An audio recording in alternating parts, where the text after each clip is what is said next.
Hello बच्चों, स्वागत है आप सभी का आपके अपने YouTube चैनल फिजिक्स क्लासेस में। बच्चों, जैसा आपको पता है कि हमने क्लास 10th साइंस में एक चैप्टर स्टार्ट किया हुआ है जिसका नाम है जीव जनन कैसे करते हैं। तो हम देखेंगे कि जीव जनन किस तरह से करते हैं, ये हम जानेंगे समझेंगे। इससे पहले इस चैप्टर की मैंने आपको लगभग 6 क्लास करा दी है। कितनी क्लास करा दी है? 6।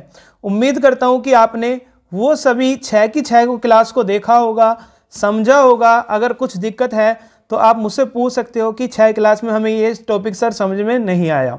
ठीक है, तो 6 क्लास में इससे पहले वाली 6ठी क्लास जो हमने ली थी उसमें मैंने आपको पढ़ाया था जो पुष्पी पौधे थे उसके अंदर लैंगिक जनन किस तरह से होता है। मैंने पौधों के पार्ट के बारे में आपको पढ़ा दिया था। आज फिर हम दोबारा मैं आपको एक बार फिर क्लियर कर देता हूँ कि पेड़ पौधों के जो पार्ट हैं वो किस तरह से कौन कौन से पार्ट होते हैं। सबसे पहले आप देखोगे पेड़ पौधे का सबसे जो हरे वाला पार्ट होता है पत्ती के जैसा, उसको बोलते हैं बाह्य दल। क्या बोलते हैं? बाह्य दल।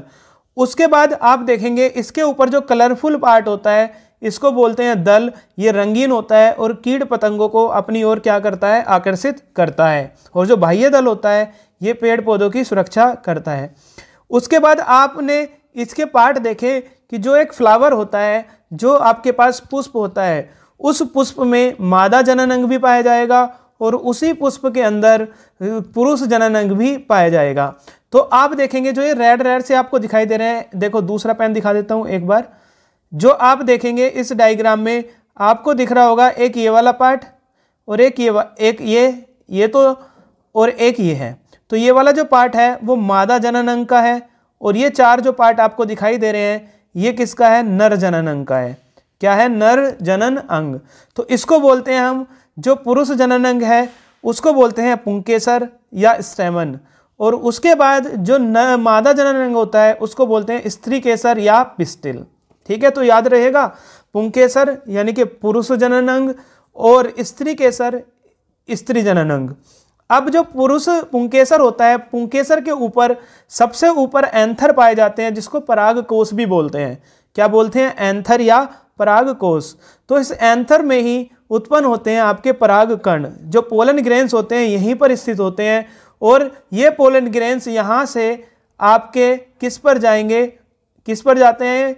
ये स्त्री केसर के ऊपर चले जाते हैं। अब उसके बाद ये जो जुड़े होते हैं, एक यहाँ आप देखेंगे तंतु टाइप में, इसको बोलते हैं पुतंतु या फिलामेंट। अब क्या होता है? मादा जनन अंग में स्त्री केसर में सबसे ऊपर वाला पार्ट कहलाता था वर्तिकाग्र, फिर वर्तिका और नीचे क्या आता था? अंडाणु। तो ये सब चीजें मैंने आपको बता दी थी, वर्तिकाग्र, वर्तिका और अंडाशय। ठीक है, और अंडाशय की स्ट्रक्चर भी मैंने आपको बता दी थी किस किस तरह से स्ट्रक्चर होती है। तो आज इसके बाद हम जो स्टार्ट करने वाले हैं वो टॉपिक हम स्टार्ट करेंगे अपना। देखते हैं नेक्स्ट टॉपिक क्या आएगा हमारे पास। ये मैंने आपको पढ़ा दिया सब। ठीक है, उसके बाद हम देखेंगे परागन क्या होता है। ठीक है, ये हम पढ़ेंगे, जानेंगे कि परागन होता क्या है। तो सबसे पहले हम बात करते हैं परागन की। तो परागन 2 प्रकार का होता है। कितने प्रकार का होता है? 2। सबसे पहला एक होता है आपका स्वपरागन, सेल्फ पोलिनेशन, और दूसरा होता है पर परागन। तो परागन 2 प्रकार के होंगे आपके पास। एक कौन सा? एक स्वपरागन, स्व मतलब अपने, स्वपरागन, और दूसरा होता है पर परागन। ठीक है, क्या होता है? पर परागन। तो सबसे पहले समझते हैं हम सेल्फ पोलिनेशन क्या होता है। परागन का मतलब होता है कि देखो, पढ़ो पहले, परागन की क्रिया कितने प्रकार की होती है? 2।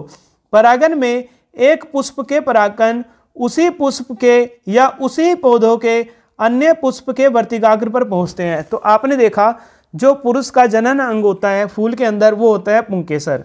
तो पुंकेसर से जो पराग के कण होंगे वो उसी पेड़ के यानी कि उसी पुष्प के ऊपर जो मादा जनन अंग है, स्त्री केसर है, उसके वर्तिकाग्र पर पहुंच जाए। जैसे एक ये फूल है, मान लीजिए ये कोई फूल है, इस फूल पे से यहाँ से क्या हुआ कि यहाँ से जो पराग कण थे वो इसी फूल के किस पर चले गए? इसी पुष्प के, इसी फूल के किस पर चले गए? वर्तिकाग्र पर। तो ऐसा परागन कहलाता है स्वपरागन। और अगर इसी के जैसे गुलाब के मान लो दो आप यहाँ देखेंगे 2 क्या थे? 2 पुष्प थे, तो एक से उठकर दूसरे पर चला गया तो उसको बोलेंगे पर परागन। यहाँ पर आपको एक बात ध्यान देने वाली है कि गुलाब ये होगा तो ये भी गुलाब होगा, ये आम होगा तो ये भी आम होगा, ये मूंगफली होगी तो ये भी मूंगफली होगी, एक ये सदाबहार का पेड़ होगा तो दूसरा भी सदाबहार का पेड़ होगा।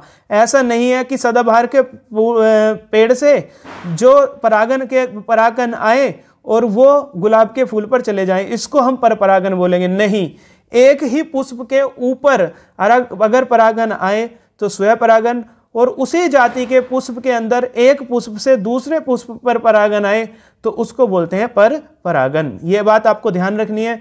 इसके उदाहरण होते हैं सदाबहार, पैंजी, गुलमेहंदी, मूंगफली व खट्टी बूटी। ये सब किसके एग्जाम्पल होते हैं? आपके स्वयं परागन के। अब जो हम नेक्स्ट देखेंगे नंबर 2 हमारा होगा पर परागन।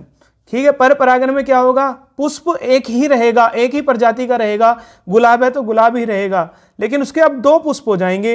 2 पुष्प में देखो, जैसे एक पुष्प ये है, एक पुष्प ये है, तो इससे जो पराग के कण है या इसके पराग के कण किस में चले गए? दूसरे वाले पुष्प में चले गए, लेकिन पुष्प एक ही जाति का है। ये नहीं है कि ये गुलाब है और ये गेंदा है, या ये गेंदा है या चमेली है, नहीं, एक ही पुष्प है। तो इससे उठकर पराग कण दूसरे वाले के वर्तिकाग्र पर पहुंच जाए तो ऐसा परागन आपका कहलाता है पर परागन।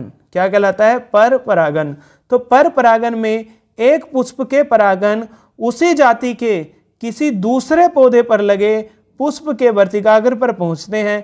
पर परागन के लिए पराग कणों को अन्य पुष्पों पर पहुंचने के लिए किसी न किसी साधन की आवश्यकता होती है। देखो क्या होता है, अगर ये स्वयं परागन होता तो यहाँ से पराग के कण इसी पुष्प के अंदर जो आपका स्त्री केसर वाला पार्ट होता उसके ऊपर चले जाते, तो इसको बोलते हैं हम स्वयं परागन। लेकिन इससे परागकण दूसरे पुष्प के स्त्री केसर के पार्ट पर गए हैं, दूसरे पुष्प के वर्तिकाग्र पर पहुंचे हैं, इसलिए इसको बोलते हैं पर परागन। क्या बोलते हैं? पर परागन।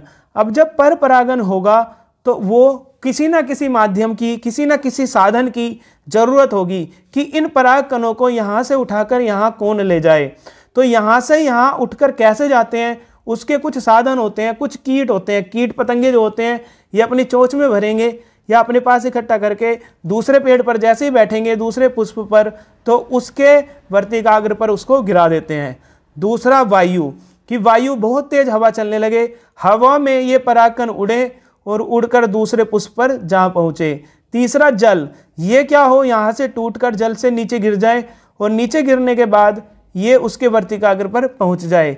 या पक्षी, कोई भी पक्षी चोंच वगैरह जैसे चिड़िया या कौवा वो अपनी चोंच में रखे और चोंच में रखकर दूसरे के वर्तिकाग्र पर पहुँचा दे। या फिर जंतु, कोई भी जंतु। तो इस तरह से ये आपका कहलाता है पर परागन, जिसमें एक ही पुष्प के अंदर जो आपके पास परागकण है वो एक पुष्प से दूसरे पुष्प में चले जाते हैं, इसको बोलते हैं पर परागन। और स्वयं परागन माने उसी पुष्प के अंदर। ठीक है, क्लियर है? चलिए फिर देखते हैं आगे। उदाहरण देखिए, उदाहरण में दिया हुआ है, आप पढ़ेंगे सूरजमुखी, गेंदा, साल्विया आदि में कीट परागन होता है। मतलब जो सूरजमुखी होगा, गेंदा होगा या साल्विया होगा, उसमें कीट परागन होगा। कीट परागन का मतलब ये होगा कि जो इसका परागकण होगा वो कीट के द्वारा होगा। छोटे छोटे जो कीट होंगे वो परागकण को उठाएंगे और दूसरे सूरजमुखी या दूसरे गेंदा या दूसरे साल्विया के पौधे के ऊपर उस परागकण को डाल देंगे। उसके बाद मक्का, आपने देखा होगा जो खेत में गेहूं, धान व सभी घासों में वायु परागन होता है। तो जितने भी आपके पास मक्का है, गेहूं है, धान है और जितनी भी घास है, उन सभी में वायु चलेगी तेजी से। एक के परागकण दूसरे उसी पौधे के परागकण के पास चले जाएंगे, यानी कि वायु के द्वारा परागन हो गया। आम, बबूल, सेमल आदि में गिलहरी व चिड़ियों द्वारा, आप देखा होगा जो गिलहरी होती हैं या चिड़िया होती हैं अपनी चोंच में आम या बबूल या सेमल, इनमें से किसी का भी परागकण उठा के ले आएगी और दूसरे आम, बबूल या सेमल के पौधे के वर्तिकाग्र पर गिरा देगी। इस प्रकार वहां पर परागन होगा। उसके बाद कदम्ब व कचनार में चमगादड़, तो चमगादड़ भी करती है किस में, किस पेड़ में, कदम्ब में और कचनार में। ऑर्किड्स में घोंगे द्वारा परागन होता है। तो ऑर्किड्स जो होते हैं उसमें किसके द्वारा परागन होता है? घोंघों द्वारा। तो इस तरह से हमने देखा कि जो परागन है वो किस किस माध्यम से, किस किस तरह से अलग अलग हो सकता है। उम्मीद करता हूँ आपको ये समझ में आया होगा। चलते हैं फिर आगे देखते हैं। आगे अब दोनों में अंतर थोड़ा देख लेते हैं कि स्वपरागन और परपरागन में क्या अंतर होता है। तो सबसे पहला अंतर देखते हैं स्वपरागन और परपरागन में। पहला, एक ही पुष्प में या एक ही पौधों के दो पुष्पों के बीच होता है। तो मैंने अभी बताया या तो एक ही पुष्प में होगा या एक ही पौधे के दो पुष्प होंगे, उनके बीच में होगा। दो अलग अलग पौधों पर लगे पुष्पों के बीच में होता है। दो अलग अलग पौधे हैं, एक ये पौधा है और एक ये पौधा है, इनके बीच में जो परागकणों का स्थानांतरण होगा वो कहलाएगा परपरागन, और स्वपरागन में इसी के ऊपर परागकण गिर जाएंगे। तो इसको बोलते हैं हम क्या? स्वपरागन। क्या बोलते हैं? स्वपरागन। तो उम्मीद करता हूं समझ में आया होगा। बस यहां पर आपको एक बात ध्यान देने वाली है कि एक ही पुष्प होगा, ये नहीं कि गेंदा का गुलाब में हो जाए या गुलाब का गेंदा में। गुलाब का एक पौधे का दूसरे गुलाब के पौधे से क्या होगा? परागन होता है। उसके बाद किसी बाह्य साधन की आवश्यकता नहीं होती। स्वपरागन की क्रिया स्वतः ही अपने आप हो जाती है, इसके लिए किसी भी माध्यम की आवश्यकता नहीं होती। जबकि आप देखेंगे कि परागकणों को एक पुष्प से दूसरे पुष्प पर पहुंचने के लिए किस किस की जरूरत पड़ती है? वायु की, जल, कीट या जंतु की आवश्यकता होती है। तो अभी हमने पढ़ा था इसके लिए किसकी जरूरत पड़ती है? वायु बहा कर ले जाए उनको, जल के द्वारा बह जाए, कीट उनको उठा कर ले जाए, या जंतु अपनी चोंच वगैरह में या अपने मुख में रखकर दूसरे के वर्तिकाग्र पर उसको पहुंचा दे। ठीक है।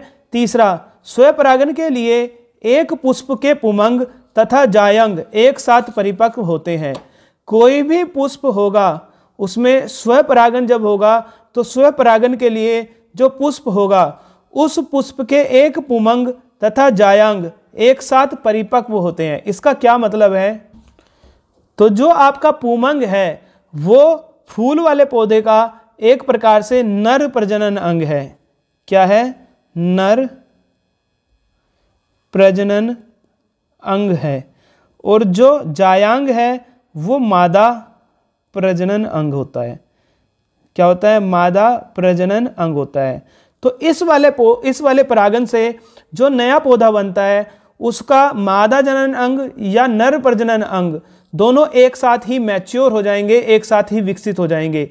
जबकि एक ही पुष्प के पुमंग व जायांग अलग अलग समय पर परिपक्व होते हैं ताकि स्वपरागन ना हो सके। तो स्वपरागन ना होने के लिए उसमें आप देखेंगे कि कुछ समय में जैसे मादा जनन अंग बन गया तो तभी पुरुष या नर जनन अंग नहीं बनेगा, उसके कुछ समय बाद नर प्रजनन अंग बनेगा। मतलब ये होगा जिससे कि उसके पास स्वपरागन ना हो वो उसको अगर उसके पास नर प्रजनन अंग है तो उसको मादा प्रजनन अंग की जरूरत हो तो फिर वो क्या करे? परपरागन को क्रिया को कर सके। उसके बाद स्वपरागन करने वाले पुष्प छोटे तथा कम आकर्षक होते हैं और इनमें मकरंद नहीं होता। तो ये बहुत इंपॉर्टेंट है कि जितने भी आपके पास स्वपरागन करेंगे, क्या करेंगे? स्वपरागन।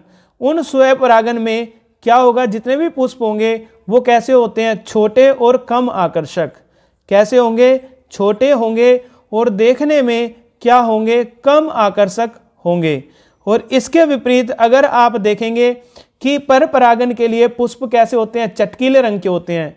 जो पुष्प होते हैं बहुत ज़्यादा कैसे होते हैं? डार्क होते हैं, डार्क। और इनमें मकरंद नहीं होता। और इसमें क्या होता है? मकरंद होता है। मकरंद आप बोल सकते हैं बेसिकली जो फूल होते हैं उस फूल का रस, उसको क्या बोल सकते हैं आप? मकरंद। ठीक है। तो इस तरह से ये स्वपरागन और परपरागन में अंतर था। इसके बाद नेक्स्ट टॉपिक देखते हैं। नेक्स्ट है कि स्वपरागन के लाभ क्या होते हैं और इसकी हानियां क्या हैं।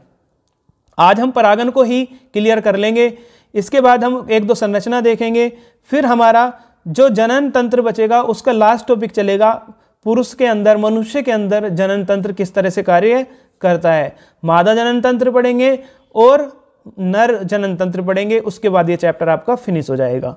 ठीक है। तो लगभग 2 से 3 वीडियो और इसकी आएंगी। आज के बाद और ये चैप्टर आपका क्लियर हो जाएगा। तो स्टार्ट करते हैं स्वपरागन के लाभ। सबसे पहला लाभ क्या होता है कि जो स्वपरागन है, स्वपरागन के लिए किसी बाह्य माध्यम की आवश्यकता नहीं होती। वही पौधा है, उसी पौधे से क्या होगा, जो पराग के कण होंगे, परागन होंगे, वो उसी पौधे से वहीं पर गिर जाएंगे। तो इसके लिए किसी भी बाह्य माध्यम की आवश्यकता नहीं होती। जबकि आप पर परागन में देखेंगे उसमें बाह्य माध्यम की आवश्यकता होती है, जिसकी पूर्ति की जाती है किसके द्वारा, कीट के द्वारा, वायु के द्वारा या जल के द्वारा। दूसरा, कीट पतंगों को आकर्षित करने के लिए विशेष उपकरणों जैसे रंग, गंध या मकरंद उत्पन्न करने की आवश्यकता नहीं होती। देखो, जब इसमें तो आपको पर परागन की जरूरत ही नहीं है, किसी कीट को अपनी ओर आकर्षित करना ही नहीं है, खुद ही परागन हो जाएगा। तो क्या जरूरत है फिर कीट पतंगों को आकर्षित करने के लिए। तो इनके अंदर क्या कीट पतंगों की इनमें आपको आवश्यकता नहीं पड़ती, क्योंकि जब स्वपरागन ही हो जाता है, सारा जो निषेचन है वो स्वपरागन से ही हो जाएगा। तो क्या ही आवश्यकता है कीटों को अपनी ओर आकर्षित करने की।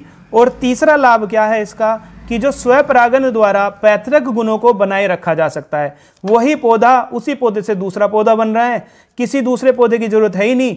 तो इसका मतलब जो पैतृक गुण होंगे जो उससे पहले वाले पौधों के अंदर थे, वही उनके अंदर आ जाएंगे। ठीक है, तो ये स्वपरागन के लाभ होते हैं। उसके बाद हानि देखते हैं, स्वपरागन की क्या हानि हो सकती है। पहला हानि, स्वपरागन से बने बीजों से उत्पन्न पौधे दुर्बल होते हैं। ये इंपॉर्टेंट है कि स्वपरागन द्वारा जो बीज बनते हैं उनसे जो पौधे उत्पन्न हुए वो पौधे बहुत ज़्यादा वीक होते हैं। क्या होते हैं? वीक, यानी कि कैसे होते हैं? दुर्बल होते हैं।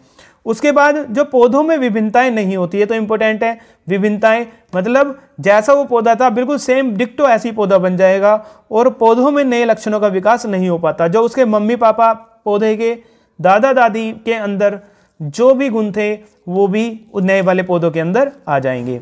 तो इस तरह से ये आपके पास स्वपरागन और स्वपरागन से लाभ और हानियां क्या क्या होती हैं ये मैंने आपको बता दिया। ठीक है, चलते हैं आगे। अब देखेंगे पर परागन। ठीक है, पर परागन के क्या लाभ होते हैं, क्या इससे हानियां हैं। तो जो सबसे पहला लाभ है पर परागन का, पर परागन से बीजों की नई नई अधिक उन्नत जातियां उत्पन्न होती है। तो मैंने अभी आपको बताया, एक पौधा ये, एक पौधा ये, ठीक है, इस पौधे से इस पौधे पर आएंगे तो इसके कुछ गुण इस पौधे के अंदर भी आ जाएंगे। तो इस तरह से नई नई उन्नत जातियां बनेगी, नई नई अधिक क्या होगी, बीजों का अलग अलग प्रजातियां उत्पन्न हो जाएगी। उसके बाद पर परागन के फलस्वरूप बने बीज स्वस्थ होते हैं। उसमें कैसे थे? कमजोर थे। लेकिन अगर पर परागन के फलस्वरूप बीज बनेंगे तो वो कैसे होंगे? हेल्थी होंगे। कृत्रिम पर परागन से रोग अवरोध क्षमता युक्त जातियां तैयार की जा सकती है। मतलब कृत्रिम पर परागन मतलब इस विधि में हम परागन करेंगे, एक पौधा लेंगे जो अच्छा होगा, उसके परागन को बेकार वाले के साथ मिलाएंगे, तो उसमें अगर लड़ने की किसी रोग से क्षमता थी तो नए वाला जो पौधा बनेगा, जब वो निषेचन करेगा उससे नया पौधा बनेगा, तो उसके अंदर भी क्या होगा कि उन बीमारियों से लड़ने की क्षमता ज़्यादा होगी। फोर्थ, पौधों में नए लक्षणों का समावेश होता है। तो उसमें आपने देखा कि विभिन्नताएं नहीं होती, लेकिन यहाँ पर इसके कुछ लक्षण इसमें जाएंगे, इसके कुछ लक्षण इसमें आएंगे। तो इस तरह से ये आपके पास लाभ है पर परागन के। अब जो टॉपिक है वो है हमारे पास इसकी हानियां क्या क्या होती है पर परागन की। देखो, किसी भी चीज़ के दो पहलू होते हैं कि उसका लाभ भी हो सकता है और हानि भी हो सकती है। तो यही हम पढ़ रहे हैं। तो अब हम पढ़ेंगे कि पर परागन की क्या हानि होती है। तो पहला, पर परागन के लिए पुष्पों को बाह्य साधनों पर निर्भर रहना पड़ता है। मान लीजिए कि कीट ना हो या जंतु ना हो वहां पर, या हवा ना चले या पानी भी ना मिले, किसी भी एक वर्स्ट कंडीशन मान लीजिए, तो क्या पर परागन होगा? आंसर है नहीं। एक पुष्प से दूसरे पुष्प पर किस तरह से वो उड़ कर आएंगे, चल कर आएंगे, जब कुछ होगा ही नहीं। तो इसका मतलब ये बाह्य साधनों पर निर्भर रहते हैं, जबकि स्वपरागन किसी भी बाह्य साधन पर निर्भर नहीं रहता, वो अपने ही पुष्प के परागकण को अपने ही पुष्प के अंदर गिरा देता है। दूसरा, अधिक मात्रा में परागकण उत्पन्न करने पड़ते हैं। देखो क्या होता है कि अगर एक पुष्प से दूसरे पुष्प पर आपको क्या करना है, अगर आपने मान लो एक छोटा सा एग्जाम्पल है, आपने भैंस रखी हुई है, ठीक है, घर में भैंस रखी हुई है, आपको क्या करना है, अपने दूध को किसी दूसरे के यहाँ दूध बेचना है। तो आपको दूध की जो प्रोडक्शन है वो ज़्यादा करना पड़ेगा। आपको भी तो खुद यूज करना है, आपको भी तो यूज करना है, आपको भी तो पीना है। जब आपसे बचेगा तभी तो आप दूसरों को दे पाएंगे। ऐसे यहाँ पर होता है। तो इनको अधिक मात्रा में परागकण उत्पन्न करने पड़ते हैं, जिससे कि खुद भी ये स्वयं परागन भी कर सके या दूसरों को भी वो परागकण दे सके। तो तीसरा, रंग, गंध व मकरंद उत्पन्न करने में काफी भोजन सामग्री व्यय करनी पड़ती है। तो इसमें पर परागन में रंग, गंध व मकरंद उत्पन्न करने में बहुत सारा भोजन इनको व्यय करना पड़ता है। और फोर्थ, जाति की शुद्धता नहीं रह पाती। मान लो कि आप एक पौधे ने दूसरे पौधे का निषेचन किया, तो क्या उसकी शुद्धता रह पाई? आंसर है नहीं, वो शुद्ध नहीं रह पाया, वो दूसरी जाति से जाकर मिल गया। तो इस तरह से आप देखेंगे कि हमने दोनों एस्पेक्ट देख लिए परागन के, स्वयं परागन भी, पर परागन भी, इसके भी दोनों एस्पेक्ट देख लिए कि लाभ क्या होगा और दोनों की हानि क्या होगी। उम्मीद करता हूँ समझ आया होगा। बढ़ते हैं आगे नेक्स्ट टॉपिक की तरफ। नेक्स्ट टॉपिक है हमारे पास बीजांड की संरचना। ठीक है, ये इंपॉर्टेंट है, बहुत ज़्यादा पूछा जाता है आपके बोर्ड के पेपर में। तो इसका मैंने एक आपको डायग्राम भी बनवाया था, आपको याद होगा डायग्राम किस तरह से मैंने आपको बनवाया था। देखो, मैंने स्त्री केसर वाले पार्ट में आपको इस तरह से बनवाया था। मैं आपको दिखा देता हूं दोबारा। सबसे पहले मैंने आपको बताया था सबसे ऊपर वाला पार्ट कहलाता है क्या? सबसे ऊपर वाला पार्ट इसका कहलाएगा क्या? वर्तिकाग्र। क्या कहलाएगा? वर्तिकाग्र। वर्तिकाग्र के नीचे आप देखेंगे कि इस तरह से वर्तिका होती है। क्या होती है? वर्तिका। ठीक है, यहां क्या होगी? इसको बोलेंगे हम वर्तिका। वर्तिका, इसको इंग्लिश में बोलते हैं स्टिग्मा और इसको बोलते हैं स्टाइल। क्या बोलते हैं? स्टाइल। और इसके नीचे एक संरचना होगी ट्यूब जैसी फूली हुई। इस संरचना को क्या बोलते थे? इस संरचना को बोलते हैं, इस संरचना को बोलते हैं ओवरी या अंडाणु। क्या बोलते हैं? अंडाणु। ये मैं पढ़ा चुका आपको। ठीक है, ये मैं संरचना पढ़ा चुका, इसलिए नहीं पढ़ा रहा दोबारा। ठीक है, तो इसमें लिखा पुष्प के अंडप या स्त्री केसर। जो पुष्प का स्त्री केसर है वो मादा जनन अंग है। तो सबसे पहले लिखना है कि जैसे आपने पढ़ा होगा कि इस पुंकेसर है वो नर जनन अंग है, और स्त्री केसर या अंडप कैसा है? मादा जनन अंग है। इसके 3 भाग होते हैं। कितने भाग होते हैं? 3। कौन कौन से? स्टिग्मा, स्टाइल और ओवरी। अभी मैं आपको बता के निपटा हूं। ठीक है, स्टिग्मा, स्टाइल और ओवरी कितने भाग हो गए? 3। स्टिग्मा यानी कि वर्तिकाग्र, वर्तिका और अंडाणु। तो कितने भाग होते हैं इसके? 3। कौन कौन से? अंडाशय, वर्तिका तथा वर्तिकाग्र। अंडाशय, वर्तिका तथा वर्तिकाग्र। कितने भाग हो गए? 3। ये याद रखना है आपको। कितने भाग हो गए इसके? 3 भाग। अब क्या होगा? अंडाशय जो होगा, ओवरी, अंडप का आधारीय फूला हुआ भाग होता है। तो अभी मैंने आपको बताया ये जो अंडाणु वाला भाग है ये कैसा भाग है? फूला हुआ भाग है। इसमें बीजांड, ओव्यूल, बीजांडसन, प्लेसेंटा से लगे रहते हैं। तो इसके अंदर की भी मैं आपको संरचना बता देता हूं। सबसे पहले आपने देखा ये क्या है? ओवरी या अंडाणु। अंडाणु के अंदर भी पाया जाएगा क्या? इसके अंदर पाया जाता है आपका, जिसकी यहाँ पर बात हो रही है, किसकी बात हो रही है? ओव्यूल की। ये होता है क्या? ओव्यूल। ओव्यूल को हिंदी में बोलते हैं बीजांड। क्या बोलते हैं? बीजांड या ओव्यूल। ठीक है, क्या बोलते हैं? बीजांड या ओव्यूल। इसके अंदर भी अगर मैं आपको बताना चाहूं तो इसके अंदर भी आपके पाया जाएगा एम्ब्रियो सैक। क्या पाया जाएगा? Embryo sac.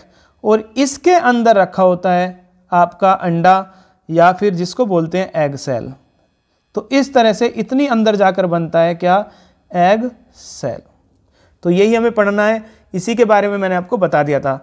वर्तिकाग्र परागन के समय पराग कणों को ग्रहण करता है। तो मैंने बताया जो छोटे छोटे परागकण होंगे जो पुरुष के पार्ट पर थे, ठीक है, वो क्या होगा? वो पार्ट आएंगे, कहाँ से आएंगे? इस तरह से देखो, ये पार्ट आएंगे और किस में गिर जाएंगे? वर्तिकाग्र। कहाँ पर गिर जाएंगे? वर्तिकाग्र पर। तो जैसे ये पेड़ पौधों के जैसे ये पुष्पों के वर्तिकाग्र पर गिरेंगे तो ये नेचर में चिपचिपा पाया जाता है। कैसा पाया जाता है? चिपचिपा। तो ये तुरंत क्या कर लेगा? इन परागकणों को चिपका लेगा अपने पास। क्या कर लेगा? चिपका लेगा। निषेचन क्रिया के पश्चात अंडाशय से फल का निर्माण होता है। ये आपको याद रखना है, ये पूछा जाता है कि फल का निर्माण किससे होता है। तो निषेचन की जब क्रिया होगी तो उसके पश्चात अंडाशय से फल का निर्माण होता है। किससे होता है? अंडाशय से। जो ये ओवरी है, इस ओवरी से किसका निर्माण होता है? इसी से होता है किसका निर्माण? फल का। किसका निर्माण होता है? फल का निर्माण होता है। आप ये डायग्राम भी बना सकते हो चाहे तो, और चाहे तो आप ये वाला भी डायग्राम बना सकते हैं। बीजांड व्रत द्वारा अंडाशय के बीजांडसन में लगा होता है, जो मैक्रोपल को छोड़कर दोहरे आवरण से घिरा होता है। ये देख लेना, इसकी संरचना है एग सेल तथा 2 सहायक कोशिकाएं होती है, 3 प्रतिध्रुवीय कोशिकाएं। ठीक है, ये भी ना लिखोगे तो भी काम चल जाएगा। इतना तो आपको जरूर पता होना चाहिए, ये वाला पेज तो इंपॉर्टेंट है। तो ये चीज़ मैं आपको समझा चुका कि सबसे पहले मैं दोबारा से फिर बता देता हूँ, जो मादा का जनन अंग होता है उसको बोलते हैं स्त्री केसर। स्त्री केसर का सबसे ऊपर वाला पार्ट होता है वर्तिकाग्र या स्टिग्मा, उसके नीचे होता है वर्तिका या स्टाइल, और फिर होता है अंडाणु या ओवरी। ओवरी के अंदर ही पाया जाता है बीजांड। तो बीजांड की ये संरचना है। क्या होता है कि जब पुरुष के नर के पुंकेसर भाग से क्या होता है, जो ये परागकण है ये सबसे पहले वर्तिकाग्र के ऊपर आकर गिरते हैं। अब जो वर्तिकाग्र होता है वो चिकना होता है, तो चिकना होने की वजह से वो चिपका लेता है और यहाँ पर ट्यूब भी बनती है, जो पिछले वीडियो में मैं आपको बता चुका। ठीक है, इसके बाद ये जो परागकण है नीचे गिरना स्टार्ट होंगे, और जैसे ही एक क्रम के द्वारा ये एग सेल से मिलते हैं, तो एग सेल के बाद ये निषेचन की प्रक्रिया कहलाती है।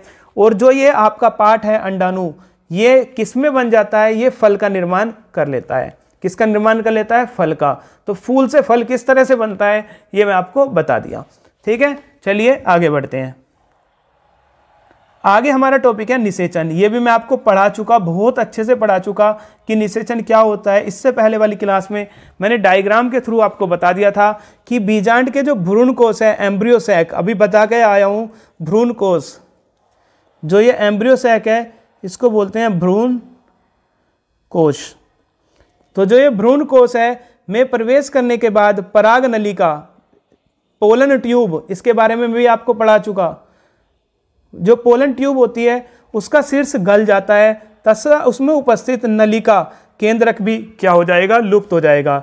दोनों नर युग्मक अब भ्रूण केश के जीव द्रव्य में मुक्त हो जाते हैं, और इनमें से एक अंडकोशिका में घुसेगा और घुसकर उसके केंद्रक के साथ मिल जाएगा। यानी कि जो अंडाणु है वो किससे मिल जाएगा? पुष्प के मेल वाले पार्ट से। इस प्रकार मुख्य निषेचन क्रिया समाप्त हो जाती है। इससे युग्मनज का निर्माण होता है। ये सब मैं आपको पढ़ा चुका कि किस तरह से युग्मनज का निर्माण होता है। ठीक है,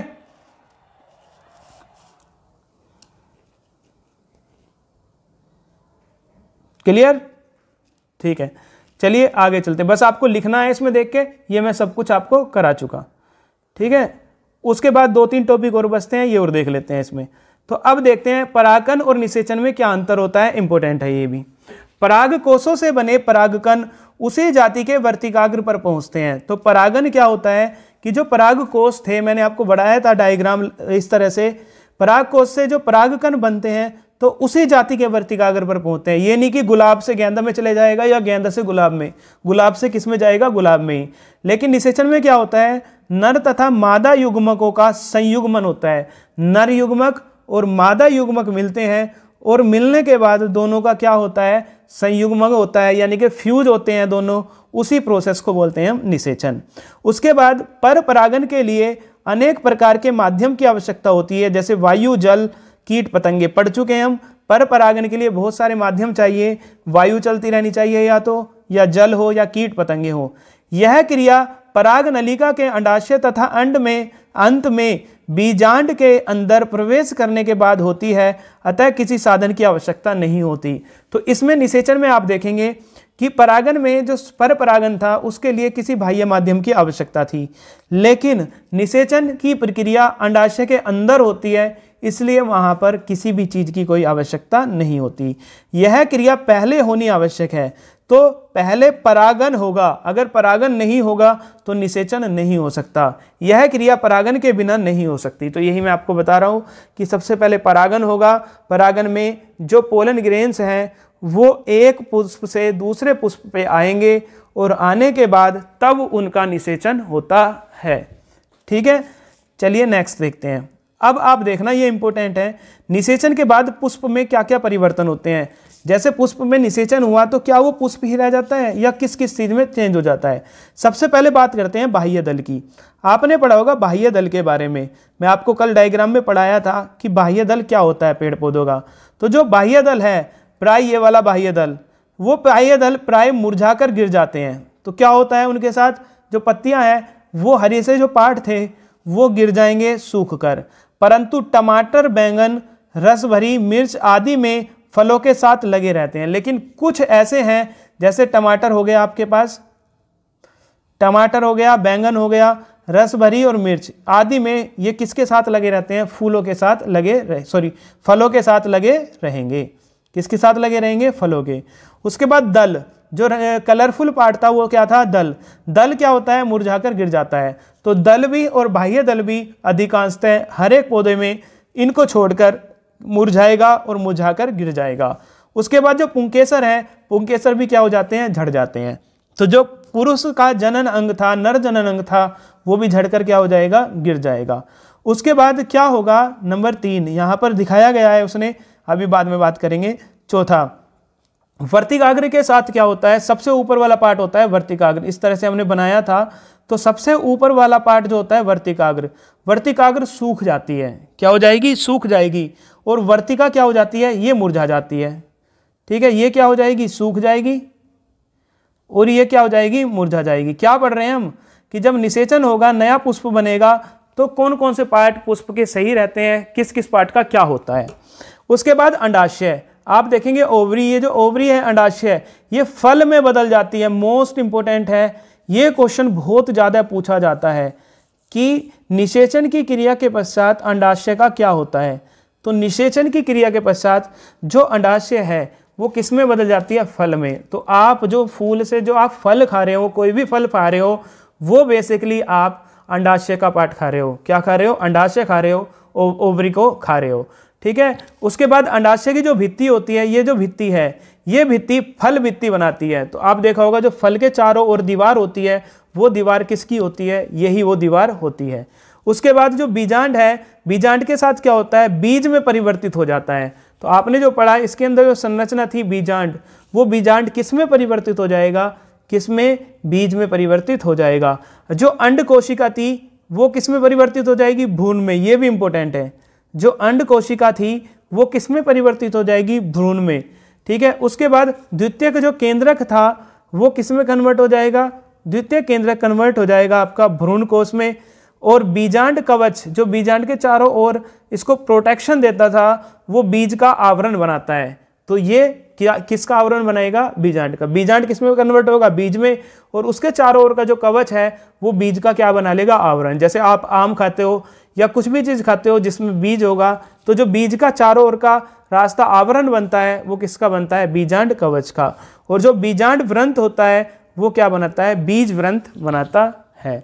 तो इस तरह से ये पार्ट पौधे के, पुष्प के क्या हो जाते हैं, कन्वर्ट हो जाते हैं। सबसे ज़्यादा इंपॉर्टेंट आपको याद रखना है कि जो आप फल खाते हो वो फल बेसिकली फूल का कौन सा पार्ट होता है, अंडाशय वाला पार्ट होता है। वही फूल कर क्या हो जाता है, फल बन जाता है। ठीक है, क्लियर है यहाँ तक। चलिए फिर देखते हैं आज का अपना लास्ट टॉपिक देखते हैं, जिसका नाम है, अब हमारे पास लैंगिक और अलैंगिक जनन खत्म होता है लगभग। बस हम मनुष्य के अंदर देखेंगे लैंगिक जनन किस तरह से होता है, उसमें भी मादा जनन अंग पढ़ेंगे और पुरुष जनन अंग पढ़ेंगे। दोनों ही जनन अंग हम अलग अलग पढ़ने वाले हैं। ठीक है, बस 2 ही क्लास में ये खत्म हो जाएगा। देखते हैं सबसे नंबर 1। सबसे पहले लैंगिक अलैंगिक जनन में, इसमें केवल एक ही जनक भाग लेता है। तो अलैंगिक और लैंगिक जनन में सबसे बड़ा मेन अंतर है कि इसमें 2 जनक होंगे, एक नर होगा और एक मादा होगी। जबकि लैंगिक जनन में केवल एक ही जनक भाग लेगा, या तो नर होगा या वो मादा होगी। दूसरा, यह जनन केवल अर्ध असूत्री या समसूत्री विभाजन द्वारा होता है। अगुणित युग्मक नहीं बनते। इस जनन में अर्धसूत्री विभाजन द्वारा अगुणित युग्मक बनते हैं। सबसे पहले विभाजन जो होता है कोशिका का कितने प्रकार का होता है? असूत्री, जिसमें कोई सूत्र ना हो, कहीं भी कितना भी बट जाए। अर्धसूत्री, जिसमें आधे आधे गुणसूत्र बटे, जैसे हमारे के अंदर कितने पाए जाते हैं? 44, 22 जोड़े बटते हैं। उसके बाद आप देखेंगे कि समसूत्री, जिसमें समान मात्रा में विभाजन होता है, तो वो कहलाता है समसूत्री। तो इसमें क्या होता है? आधे आधे बटते हैं। उसके बाद देखेंगे कि इसमें कोई भी जाइगोट नहीं बनता। क्या नहीं बनता? जाइगोट नहीं बनता। जब हमने पढ़ रहे थे स्पाइरोगाइरा वगैरह पढ़ रहे थे हम, और आपका क्या पढ़ रहे थे हम? अमीबा पढ़ रहे थे, उसमें हमने द्विविखंडन देखा, द्विविखंडन देखा। इन प्रक्रिया में कहीं भी जाइगोट नहीं बना था। लेकिन इसमें अगुणित युग्मकों के मिलन से द्विगुणित युग्मनज बनता है। क्या बनता है? इसमें जाइगोट बन जाता है। चौथा, पैतृक कोशिकाओं से नया जीव बनता है। इसमें जो होता है, जो मम्मी पापा होंगे उनसे नया जीव बनता है। इसमें क्या होगा कि युग्मनज से नए जीव का विकास होता है। तो समझो कि इस वाले पार्ट में जो आपके पास पैतृक कोशिका होंगी उनसे क्या बनेगा? निषेचन की प्रक्रिया द्वारा युग्मनज बनेगा और युग्मनज से नए जीव का विकास होगा। जबकि इसमें पैतृक कोशिका ही टूट जाएगी या कट जाएगी या बट जाएगी और नया जीव का निर्माण होगा। उसके बाद पांचवा, बिना बीज वाले पौधे जैसे गुलाब, अंगूर, केले में अलैंगिक जनन द्वारा जनन संभव है। तो जो बिना बीज वाले पौधे होते हैं कौन कौन से? जैसे गुलाब होता है आपका, अंगूर होता है और केले, इनमें अलैंगिक जनन भी हो सकता है। याद रखना, इनमें कौन सा जनन भी हो सकता है? अलैंगिक। किसमें? गुलाब, अंगूर और केले में अलैंगिक जनन भी हो सकता है। मैंने आपको बताया था पड़, तने, पत्ती, जड़ द्वारा किस तरह से होता था, जिसको कायिक प्रवर्धन भी बोला था। उसके बाद केवल बीज वाले पौधों में ही लैंगिक जनन हो सकता है। तो अभी हम जो पढ़कर आ रहे हैं लैंगिक जनन पुष्पी पौधों में केवल उसी में होगा जिसमें क्या पाए जाएंगे? बीज। क्या पाए जाएंगे? बीज। उसके बाद छठा, इस विधि द्वारा जनन कम समय में व तेजी से हो सकता है। तो जो अलैंगिक जनन है उसमें नया जो जीव बनेगा वो तेजी से बनता है और बहुत कम समय में बनता है। जबकि लैंगिक जनन में जनन उत्पन्न नया जीव बनने के लिए ज़्यादा समय लगता है। उसके बाद आप देखेंगे सातवां, बहुत कम विभिन्नताएं उत्पन्न होती है। समझो कि जो आपके पास अलैंगिक जनन था उसके कई प्रकार हमने पढ़ा था। एक पढ़ा था खंडन, एक पढ़ा था विखंडन, एक पढ़ा था स्पोर फॉर्मेशन, ठीक है, एक पढ़ा था कायिक प्रवर्धन। तो उसमें क्या होता था कि एक पुष्प कट जाएगा या डिवाइड हो जाएगा या बट जाएगा, बिल्कुल सेम डिक्टो पहले वाले के जैसा बनता था, कोई भी नई विभिन्नताएं नहीं आती थी। लेकिन इसमें आप देखेंगे कि विभिन्नताएं उत्पन्न होती हैं। क्यों विभिन्नताएं उत्पन्न होती हैं? क्योंकि इसमें क्या होता है? युग्मनज बनता है, जाइगोट बनता है। और वो जाइगोट कौन सा उसके अंदर स्पर्म सेल बनी है, उसकी आंख का कलर कौन सा है, कौन सा बालों का कलर होगा, बाल सीधे होंगे या स्ट्रेट होंगे या कर्ली होंगे, किस तरह के होंगे, तो कुछ ना कुछ विभिन्नताएं जरूर आएंगी लैंगिक जनन में। लेकिन अलैंगिक जनन में कोई भी विभिन्नताएं नहीं पाई जाएंगी। तो इस तरह से ये आपका लैंगिक और अलैंगिक जनन कंप्लीट होता है। मैंने देखा है कि कई बार ये क्वेश्चन में ये कई बार पेपर में आ जाता है, ठीक है, 4 नंबर में। कितने नंबर में? 4 मार्क्स में, कि लैंगिक और अलैंगिक जनन में क्या अंतर होता है, स्पष्ट कीजिए। आप देख सकते हैं, मॉडल देखा करो। जब मैं क्वेश्चन आपको पढ़ाता हूं तो मॉडल देखा करो, सामने रखा करो कि मॉडल से किस तरह से क्वेश्चन पूछे जाते हैं चैप्टर के। ये नहीं कि क्लास ले ली और ख़त्म, नहीं, आप मॉडल निकाल कर पढ़िए, देखिए कि उसमें किस तरह से क्वेश्चन पूछे जा सकते हैं, किस तरह से क्वेश्चन पिछली बार पूछे गए हैं। अगर आप ये नहीं देखोगे तो मैं बता रहा हूँ कि आपको पता तो होगा, सारी चीज़ आपको आती होगी, मैं मान सकता हूँ, लेकिन जैसे ही आप आंसर करने लगोगे तो आपको ये समझ में नहीं आएगा कि हमें करना क्या है। याद आपके होगा, अगर किसी ने बता दिया कि इसमें ये लिखना था, अरे ये तो मुझे याद था, ये तो मैं कर सकती थी या कर सकता था, पता नहीं क्यों नहीं करके मैं आई, ठीक है। तो ये चीज़ें होती है आपकी क्वेश्चन ना देखने की नादानी। तो आप क्वेश्चन को ज़रूर देखें कि किस तरह से क्वेश्चन पूछा जाता है। अगर आप ये नहीं देखेंगे कि कि क्वेश्चन किस तरह से पूछा जाता है तो आप उसका आंसर लिखने में बहुत ही असहज महसूस नहीं करेंगे। ठीक है, तो उम्मीद करता हूँ कि आपको क्लास अच्छी लग रही है। अगर क्लास आपको अच्छी लग रही है तो प्लीज़ क्लास के नीचे कमेंट बॉक्स में कमेंट किया करो। जो भी क्लास देखता है बताया करो कि कैसी आपको क्लास लगी है। आप नहीं लिखते ना ही क्लास देखते हैं, ठीक है, तो क्लास देखा करो और बताया करो कि क्या क्या आपको टॉपिक समझ में आए, कौन से अच्छा लगा, और अच्छा नहीं लगा तो कौन सा टॉपिक नहीं लगा, क्या आपको समझ में नहीं आया, जिससे कि हम और ज़्यादा इम्प्रूवमेंट कर सके। तो चलिए फिर अब आपके 2 टॉपिक बचते हैं, 2 क्लास में वो ख़त्म हो जाएंगे। फिर इसके कुछ ऑब्जेक्टिव क्वेश्चन देखेंगे। मिलते हैं फिर एक और नई क्लास में, तब तक के लिए धन्यवाद। जय हिंद।